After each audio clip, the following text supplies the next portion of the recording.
Hey everybody, how's it going? Welcome to another hobby stuff video. In this one I'm going over a hobby resource, the Imperial Armour Model Masterclass Volume 1 book. This book I picked up because I was always interested in it. And it's a book that focuses heavily on vehicles. It also talks a bit about boards, both in like diorama / display board type of thing, as well as making like terrain to game on. But it really focuses on vehicles, and that barely touches upon infantry. It says Volume 1. I hope Forgeworld intends to make another one soon. This came out in, I believe, 2008. So I hope they actually will do more because it's a very cool book. Firstly, this book is not for beginners. The How to Paint books from Games Workshop are for beginners. You can take everything from there and go from the ground up. Being brand new, you can follow the guides in those books and build yourself up and use those even through up to advanced painting, I feel. The Heavy Metal Masterclass book is designed to be more of an advanced painting type of book. It's a collection of White Dwarf articles, so it's nothing really new, but it can be new to you if you don't collect White Dwarf, and it's a nice collection to have all in one area, at least up until the printing of that book pretty much. This is different. This, I would say, is also an advanced book. It introduces a lot of techniques utilizing different medium than just the paints that we use normally for painting up models. Not taking anything away from the Heavy Metal team. I think they do a solid job.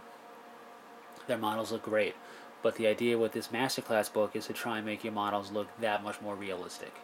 There's no non-metallic metal here, and while all the models that Heavy Metal does look pretty cool and look alive and all that, the idea is for this is to make it look a bit rugged and a bit more like it's actually from the battlefield itself. Like if this was in an appropriate terrain, without this white background, and the idea is you could take a picture of it, show somebody kind of like looking like a spy plane picture or like a recon picture, and people think that's an actual military deployment.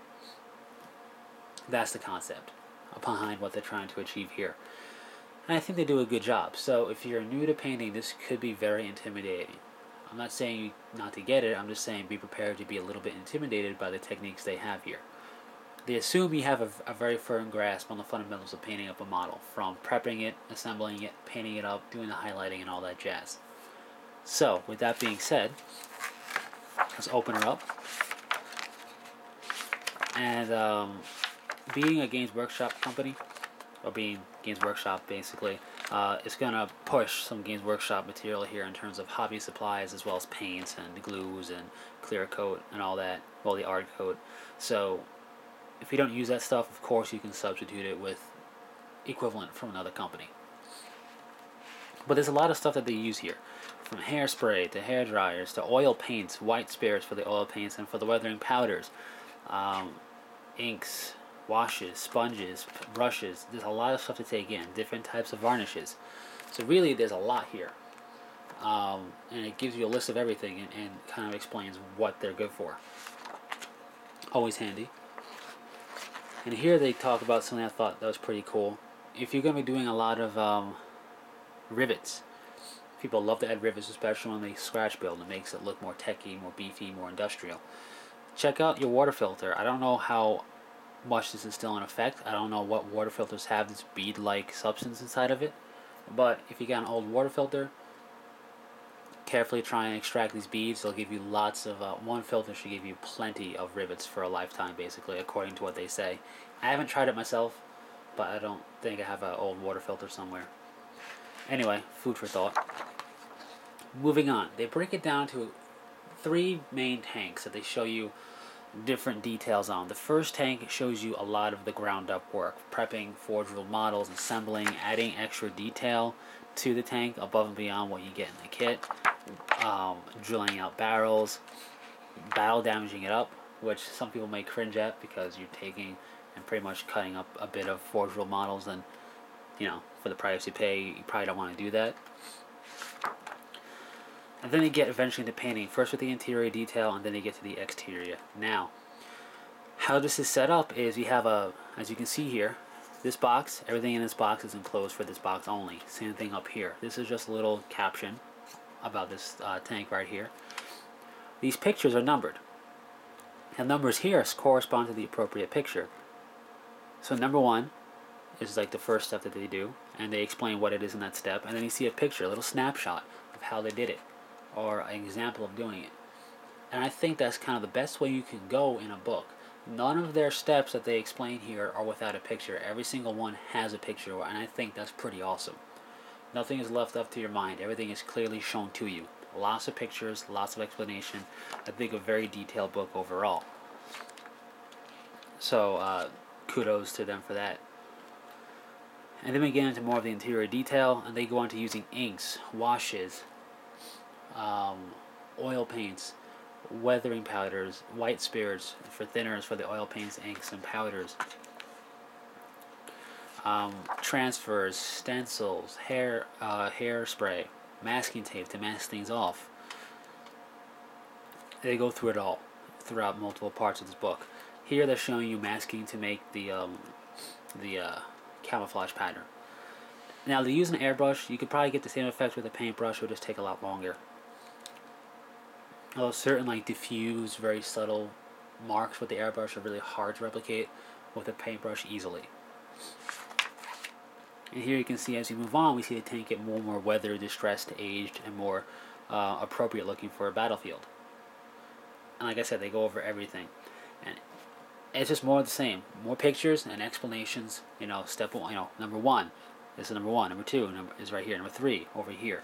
It goes over everything. So I think it's the best you can get out of a book without them having a video download to show you, because they don't. Without having a DVD, because how to paint DVDs can be very good or very bad. Same thing with books, but the DVDs, the pros of them is you can see them do it. Rewind, see them do it again. This you can't see it happen in action, but you can see different still shots, and they give you a lot of reference shots for what they're doing. So I think they do a good job that way. And it's just more of the same as they go through different steps using hairspray in this particular case with a dozer blade. And as we go, you see the tank come more and more to life. Now towards the end, they show you the completed tank, and addressing certain areas and telling you about it. So that's pretty cool. Then we have the Storm Sword, Acadian Storm Sword. In this case, they don't really go over a lot of the basics like they did in the Medusa. They pretty much get you up to getting the camouflage on there and then right into weathering.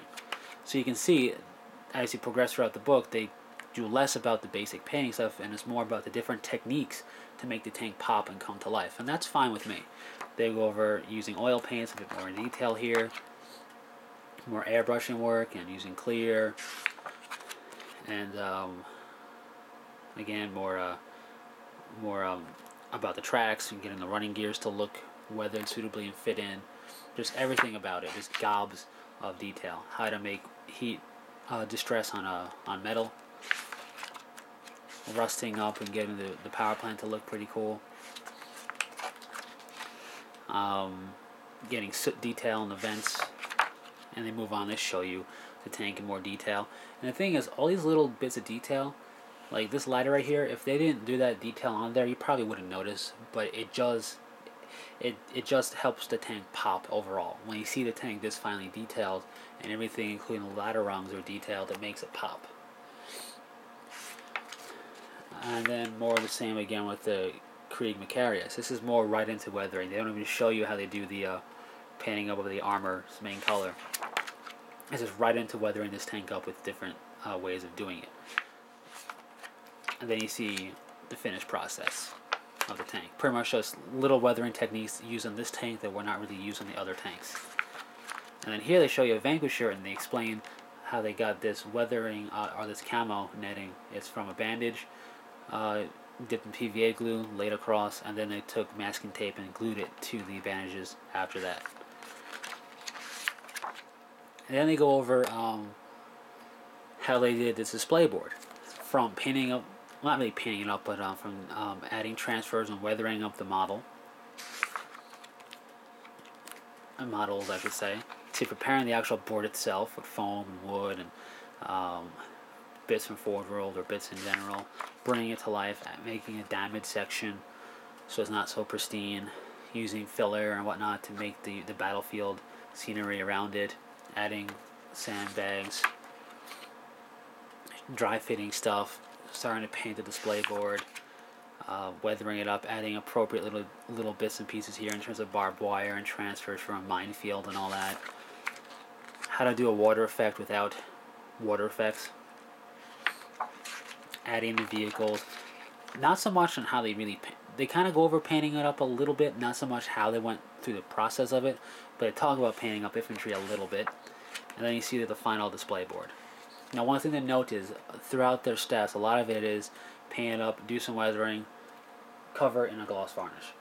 Do more weathering, cover it in another varnish. Do more weathering, hit it with a varnish, and then mat it down with a matte varnish. So it's a lot of steps for varnishing. More so than I normally do. Normally, that's like the end step for a model. In this case, it's part of the process of weathering it up. It protects the previous layer of weathering, so that when you put oil paints or put things on top of it, it doesn't commingle or mess up what you did. So it's going to be a lot of waiting for it to dry. It's going to take a long time in comparison to painting up a model normally. And then we have just showing you detail of the finished diorama. We have another diorama here focusing on modeling and painting up mud, it tells you about. We have one for snow, where it shows you a closer look at doing snow armor and snow on the diorama itself. And then we have another type of, I would say, diorama slash board.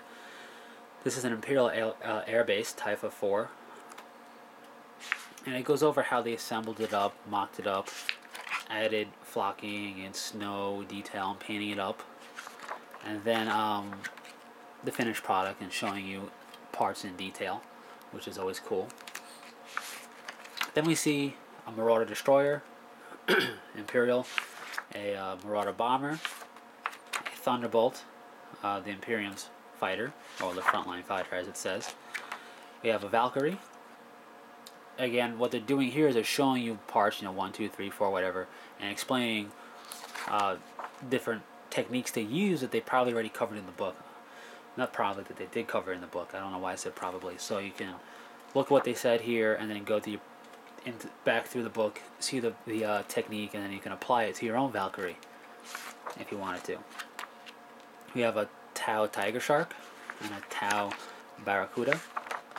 And then we get into the big board itself.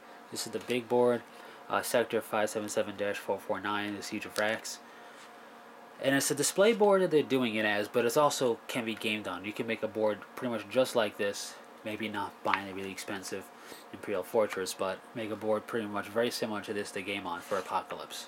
And they go over getting it mocked up, getting it set up with the foam, with the roads, adding details, using a soldering iron to cut things up on the foam, adding extra details and piping, painting it up, they go over, weathering it up, they go over, and you see the final product here with different vehicles on it. They kind of explain the diorama and how it kind of fits together here. Another shot of the entire board. It's a pretty big board that they set up. Probably a lot of hours went into it. Showing you more of the detail of it. And then here they show you some Titans and they explain what different effects they use on the Titans in particular, in comparison from the Imperial Warhound to the Chaos Warhound. So you can kind of follow along if you want to and add similar effects to your own. Not just Titan, but your own vehicle. And that's pretty much it. That ends the book. A very, very detailed book. I say it's very worthwhile in picking up. It's like $43 from Games Workshop's website. I think it's definitely worth it. I think it's, out of the books that they offer on their website, from the How to Paint books to this one, the most detail-oriented and the best laid out. So I hope Forge World will make Volume 2 and more to come. That'd be pretty cool to see. Maybe do it like army-based. I don't know. But anyway, it's a cool book. It's an advanced book, so if you're kind of new to miniature painting, don't be upset if you seem a bit intimidated by what's in this book. It's going to happen, but it's good to have, I feel. I think it's a very cool book, and I think you can take bits and pieces from this, apply it to your own tanks and your own infantry too. So that's it. And until next time, take it easy.